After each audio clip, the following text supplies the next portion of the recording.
കൂട്ടുകാരെ, ഒരു variety soda കാണിച്ചു തരാം, വായോ. ഇതിനായിട്ട് നമുക്ക് വേണ്ടത് കുക്കുംബർ, പുളിയില്ലാത്ത മാങ്ങ, ഒരു ചെറുനാരങ്ങ,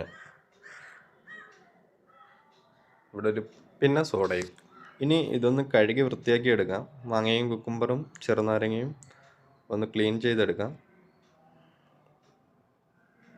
ഇനി മാങ്ങയുടെ തൊലിയെല്ലാം ഒന്ന് ക്ലീൻ ചെയ്ത് ചെറിയ ചെറിയ പീസുകളായി എടുക്കാം. അതുപോലെ തന്നെ കുക്കുംബറിൻ്റെയും സ്കിന്നൊന്ന് വൃത്തിയാക്കി എടുക്കാം. ചെറിയ കഷ്ണങ്ങളാക്കിയ കുക്കുംബറും മാങ്ങയും മിക്സിയിലേക്ക് മാറ്റാം.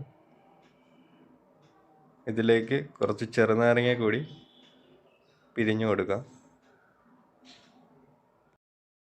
ഇനി ഇതിലേക്ക് കുറച്ച് കൂടുതൽ പഞ്ചസാര ആഡ് ചെയ്ത് കൊടുക്കാം. പച്ചമാങ്ങ ആയതുകൊണ്ട് ഇവിടെ കുറച്ച് പഞ്ചസാര കുറച്ച് കൂടുതൽ ചേർത്ത് കൊടുക്കുന്നുണ്ട്. പിന്നെ അതിലേക്ക് 1 സ്പൂൺ ഉപ്പും ആവശ്യത്തിന്. എന്നിട്ട് നമുക്കിതൊന്ന് മിക്സ് ചെയ്തെടുക്കണം മിക്സറിൽ. ഇപ്പം ഏകദേശം സോഡ റെഡി ആയിട്ടുണ്ട്. ഇനി സോഡ കുറച്ച് ഗ്ലാസ്സിലേക്ക് ഒഴിക്കാം. അതിലേക്ക് ജ്യൂസ് അടിച്ച കുക്കുംബറും മാങ്ങയും ഇതിലേക്ക് ചേർത്ത് കൊടുക്കാം.